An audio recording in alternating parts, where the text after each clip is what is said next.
রাত শেষে সকাল শুরু হয়ে যাওয়া মানেই একটা নতুন দিনের শুরু। যদিও এখনো সূর্য ওঠেনি, ঘড়িতে সবেমাত্র ৮টা বাজতে চলল। এখনো কি প্রচণ্ড অন্ধকার। সকাল শুরু হওয়া মানেই হাজারটা কাজ, যেহেতু অফিসের দিন। এই যে শুরু হলো আমার ড্রাই ফ্রুটস থালায় সাজিয়ে রাখা। তারপরেই বানিয়ে ফেললাম ১ গ্লাস ছাতু বরের জন্য, কারণ ও অফিস যায় ডেইলি ছাতু আর একটু ড্রাই ফ্রুটস খেয়ে। আর তারপরেই আমাদের প্রত্যেক দিন সকালবেলায় খেয়ে নিতে হয় ৩টে করে ট্যাবলেট। এই ট্যাবলেট আমাদের প্রত্যেকটা দিন খেতে হয়, কোনো দিনও বাদ দেওয়া যায় না। এই যে রয়েছে একটা ভিটামিন ডি ওমেগা 3, যেটা এই যে অয়েল রয়েছে এর মধ্যে। এই ট্যাবলেটটা নিতে হয় daily, omega 3 vitamin D oil. আর রয়েছে বড় মতো যে সাদা ক্যাপসুলটা, সেটা হচ্ছে ক্যালসিয়াম ডি প্লাস। আর ছোট মতো যেটা রয়েছে সেটা হচ্ছে ভিটামিন ডি3। এই ৩টে ওষুধই আমাদের ডেইলি নিতে হয়, কারণ নরওয়েতে তো রোদের আলো খুবই কম, মানে সূর্যের আলো খুবই কম পাওয়া যায়, তো ভিটামিন ডি এর অভাব হয়ে যায়। তো আমরা যদি এটা একদিনও বাদ দিই তাহলে আমাদের বিভিন্ন রকম শরীরে প্রবলেম শুরু হয়ে যায়। মাথা ঘোরে, চোখে কম দেখি, উইকনেস ফিল হয়। তো এই ৩টে মেডিসিন নিতেই হয়। নরওয়েতে তো এখন সূর্যের আলো মাত্র ৪ ঘন্টা থাকে, বাকি পুরো সময়টাই থাকে অন্ধকার।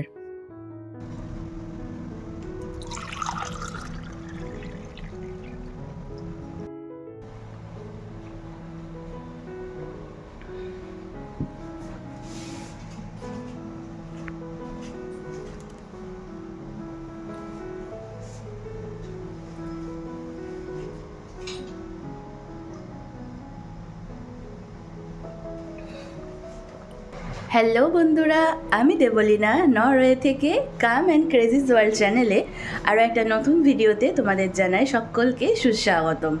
নরওয়েতে এখন শীতকাল চলছে, আর শীতকালের একটা সকাল এবং সকাল থেকে শুরু করে পুরো দিনটা আমার কেমনভাবে কাটে আজকে চলো সারা দিনটা আমি তোমাদের সাথে শেয়ার করব। সকাল থেকে রাত অবধি কী করছি না করছি, আমার ডেইলি লাইফস্টাইল ভ্লগ। কি রেডি অফিস যাওয়ার জন্য? হ্যাঁ ready. Good morning. Good morning. এখানে কাজ করবা না, আজকে খুব সকালে করবা।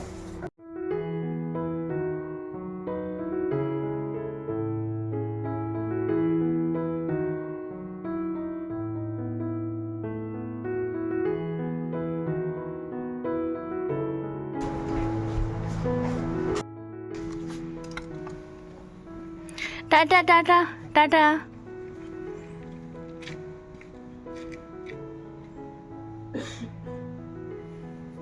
বরমশাই তো অফিস বেরিয়ে গেল, এবার সারাটা দিন আমার কাটবে একলা একলা নিজের সাথে। ঘড়িতে বাজে প্রায় ৯টা, মানে ৯টা বাজতে আর ৫ মিনিট বাকি। আর এখন বাইরেটা ঠিক এই রকম লাগছে। সকাল ৮টার সময় আমি তোমাদের দেখিয়েছিলাম, আর এখন ৯টা বাজতে চললো, ঠিক ১ ঘন্টা পরে বাইরেটা ঠিক এই রকম লাগছে। আস্তে আস্তে আলো ফোটা শুরু হচ্ছে। বরমশাই তো অফিস চলেই গেছে, এই যে আজকে গার্বেজ নিতে আসার দিন, গার্বেজটাও বের করে রেখে গেছে। আর আমি এই যে এখন এটা হচ্ছে আমাদের হিটারটা অন করব, কারণ বাইরে এখন প্রায় ৩ ডিগ্রি টেম্পারেচার। আমাদের পুরো ঘরে এরকম সেন্ট্রালাইজড হিটার সিস্টেম রয়েছে। এই যে এখানেও বাথরুমের কাছেও এই হিটার রয়েছে। এই হিটার অলওয়েজ অন রাখতে হয়, কারণ পাইপে করে যে জল আসে সেটা না হলে জমে বরফ হয়ে যাবে। এই বাথরুমের একটা হিটার রয়েছে এখানে, আর এই যে বেডরুমেও রয়েছে আরও একটা হিটার। তো বেডরুমের হিটার এখন আর অন করব না। ঘড়িতে বাজে এখন ৯টা ২০। আমি জাস্ট জানলার দিকে তাকিয়েছি, ও মাই গড, কি সুন্দর আকাশটা কমলা হয়ে গেছে।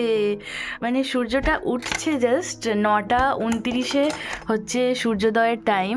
পুরো আকাশটা কমলা হয়ে গেছে, কি বিউটিফুল যে লাগছে, ও মাই গড, দারুণ সুন্দর লাগছে, দারুণ সুন্দর। এই দিকটা দেখো কি বিউটিফুল লাগছে, পুরো আকাশটা কমলা হয়ে গেছে।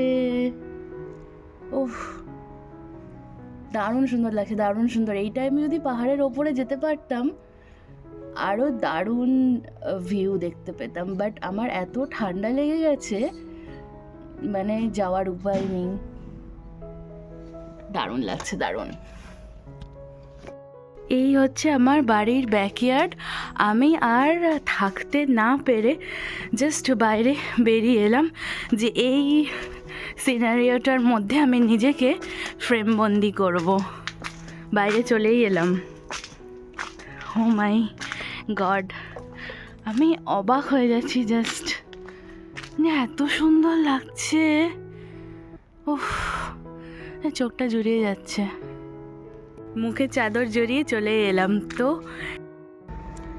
এই ফ্রেমটার সাথে আবারও তোমাদের সকলকে জানাই গুড মর্নিং আমার চ্যানেলে। Have a very good today. Good morning সকলকে জানাই সুপ্রভাত। দিনটা সকলের খুব ভালো কাটুক। প্রচণ্ড খিদে পেয়ে গেছে, ব্রেকফাস্ট তো করতেই হবে। তাই ফ্রিজ খুলে যখন দেখতে বসি যে কি খাওয়া যায়, তারপর দেখি ছোলাটা পড়ে রয়েছে। আসলে ছোলাটা অনেকদিন থেকে পড়েছিল, আমি ভুলেই গেছিলাম যে আমার ছোলা রয়েছে। তাই কি আর করব, ছোলাটা বের করে সিদ্ধ করে নিয়েছিলাম। আর এদিকে একটু আলু ভাজতে বসিয়ে দিয়েছিলাম, টমেটো কেটে নিয়েছিলাম, সাথে টমেটো জিরে আদা বাটা দিয়ে বানিয়ে নিয়েছিলাম একটু ছোলার ঘুগনি। ব্রেকফাস্টে ঘুগনিটা খাবো বলে। আর যেহেতু ছোলাটা অনেকটাই রয়েছে তাই অবভিয়াসলি থেকে যাবে, তো সেটা দিয়ে আবার পরে কিছু খেয়ে নেওয়া যাবে। তাই বানিয়ে ফেললাম ছোলার ঘুগনি, নিরামিষ ছোলার ঘুগনি।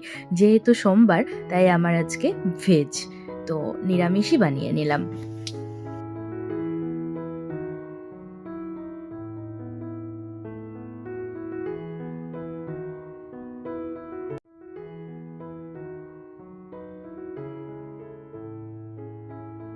এই যে আমার ছোলার ঘুগনি বানানো ডান, ঘুগনি বানিয়ে ফেলেছি। আর ঘড়িতে এখন বাজে এই যে প্রায় 11টা বাজতে চললো। তো আমি নিয়ে নিয়েছি এখানে এই যে একটু ভাত, কালকের ভাত বেঁচেছিল সেটাই নিয়ে নিয়েছি। এইবার হচ্ছে এই ছোলা দিয়ে হচ্ছে খাবো। তো এরকম আগের দিনের ভাত বেঁচে গেলে কি তোমরাও তাই করো? জানি এরকম ছোলা দিয়ে ভাত খাওয়াটা একটু মানে অডই লাগছে, বাট এটাই আমার ব্রেকফাস্ট বলো, লাঞ্চ বলো বা ব্রাঞ্চ বলো। আমি একটু লেট ব্রেকফাস্টই করি যাতে আমাকে আলাদা করে আর লাঞ্চ করতে না হয়। তো ব্রেকফাস্ট আর লাঞ্চ মিলিয়ে হচ্ছে ব্রাঞ্চ। কারণ হাজব্যান্ড বাড়িতে থাকে না, তো আমার একার জন্য বারবার করে কি রান্না করব। তো আমার কাছে ব্রাঞ্চ করাটাই বেস্ট মনে হয়। ছোলা দিয়ে হচ্ছে ভাত, আমি মানে এটা শুনতে প্রচণ্ডই অড লাগলেও মানে কি করব, মানে কোনো উপায় নেই, ভাতটা তো আর ফেলে দেওয়া যায় না। তো এরমভাবেই খাচ্ছি ভাতের সাথে এরকম ছোলা। আমি ফার্স্ট টাইম ট্রাই করছি, আজ মানডে তো ভেজ, তো নিরামিষ এই ছোলার ঘুগনিটা বানিয়েছি। তো দেখা যাক খেয়ে কেমন লাগে। নট ব্যাড, খুব একটা খারাপ লাগছে না, মানে খাওয়া যাবে। খিদের পেটে চলে যাবে ওই আর কি। ঠিক আছে, ঘুগনিটা তো অ্যাজ ইউজুয়াল টেস্টি হয়েছে, খাওয়া যাচ্ছে। সকাল হয়ে বেলা অনেকটাই গড়িয়ে গেছে। এইবার আমি আমার সব ঘরের কাজগুলো কমপ্লিট করব। পুরো চারিদিক নোংরা হয়ে আছে, সব গোছাবো। তো চলো স্টার্ট করা যাক। ইউই তুড়ি মেরে করে নেব। জোকসা পার্ট, ইউই তুড়ি মেরে কি আর করা যায় বলো? না করতে তো অনেকটাই সময় লাগে। এই ঘর গোছানো বাগানো সমস্ত কিছু ক্লিনিং করতে অনেকটাই সময় লাগে। যেহেতু কাল সানডে ছিল তো কাল অলরেডি ভ্যাকুম দিয়ে পরিষ্কার করা হয়ে গেছে, বাট তারপরেও তো আরও এদিক ওদিক পরিষ্কার থাকে, তো সেগুলোই আজকে আমি করে নিলাম। যতই ভ্যাকুম ক্লিনার ইউজ করি না কেন একটু ধুলোবালি তো থেকেই যায়, তাই মাসে একদিন করে আমি ফ্লোর ক্লিনার আর সাথে অল্প জল মিশিয়ে একটু মোছামুছি করে নিই। কারণ মেঝেতে হিটিং সিস্টেম রয়েছে, তাই জল দিয়ে যদি আমি প্রত্যেক দিন মুছি প্রবলেম হতে পারে। কিছু বাসন ছিল সেগুলোও ধুয়ে নিলাম। ডিশ ওয়াশার থাকা সত্ত্বেও আমি ইউজ করি না, হাতেই ধুই, দুটো তো মানুষ, অল্প বাসন। এই যে স্নান করে চলে এসেছি, আজকে সোমবার, তো ভোলানাথের পুজোটা দিয়ে নিই এবার।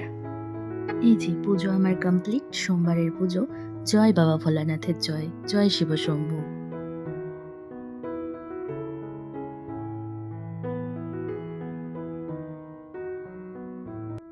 পুজো সেরে উঠতেই শুনতে পাই বেল বাজছে বাইরে। বরমাসায় চলে এসেছি। হয়ে গেল অফিস? হ্যাঁ, অফিসে কেমন ছিল দিন? ওই যেরকম হয়, মিটিং মিছিল কাজের চাপ। আচ্ছা আচ্ছা। তাও অফিসে লোক কম ছিল একটুখানি এখন। তো ক্রিসমাসে ছুটি পড়ে যাচ্ছে, হ্যাঁ চা বসাই? হ্যাঁ, চা খাই এবার। ঠিক আছে, তো চলো যাই চা করি। চা রেডি আমার। গ্রিন টি বানিয়েছিলাম, একটু ফ্রুট ফ্লেভার দেওয়া, সাথে ওকে দিয়েছিলাম একটু চানাচুর, আর দিয়েছিলাম জুলে ব্রেড। জুলে মানে হচ্ছে ক্রিসমাস নরওয়েজিয়ান ল্যাঙ্গুয়েজে। এই ব্রেডটা একমাত্র শীতকালে এই ক্রিসমাসের টাইমে পাওয়া যায়, বছরের অন্যান্য সময় পাওয়া যায় না। বাট এই ব্রেডটা আমি আজকে খাবো না, আজ সোমবার তো, তাই এতে ডিম দেওয়া থাকে, তাই আমার জন্য এই বিস্কিটগুলো নিয়েছি। সারাটা দিন কেটে যাওয়ার পর সন্ধেবেলায় এইটুকু টাইমই হচ্ছে আমাদের দুজনের একান্তে কাটানোর সময়। সারাদিন ও ব্যস্ত থাকে কাজের চাপে, আর সারাদিন আমারও একা একা কাটে। কত যে কথা জমে থাকে, প্রাণের কথা, সুখ দুঃখের কথা। এই সন্ধেবেলায় চা নিয়ে বসে আমরা সেসবই আলোচনা করি, দুজনে ঝগড়াঝাটিও করি, আবার খুনসুটিও করি।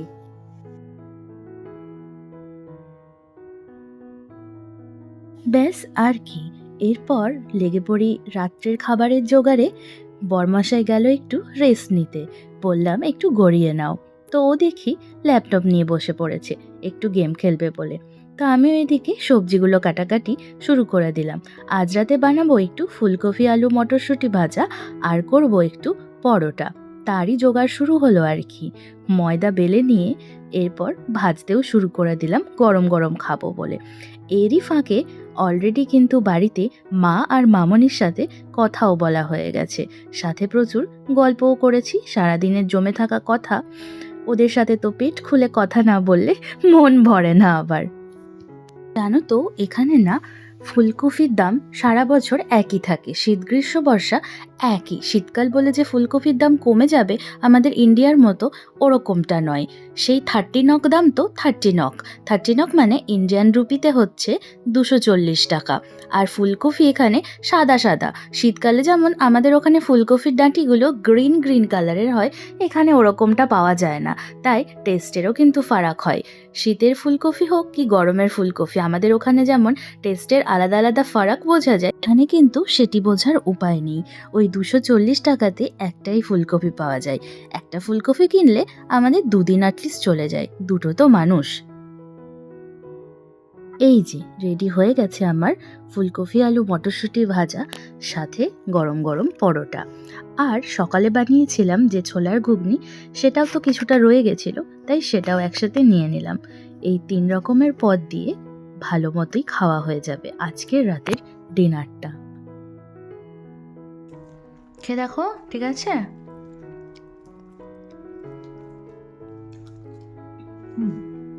ঠিক আছে, পরোটাগুলো নরম হয়েছে। আর ফুলকপি ভাজাটা খেয়ে দেখো। আচ্ছা, আমিও খেয়ে দেখি।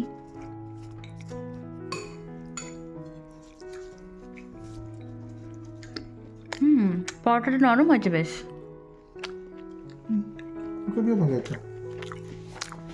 ঠিক আছে, চলো আমরা খেয়ে নিই। ভিডিওটা শেষ করার আগে তোমাদের সাথে কয়েকটা কথা।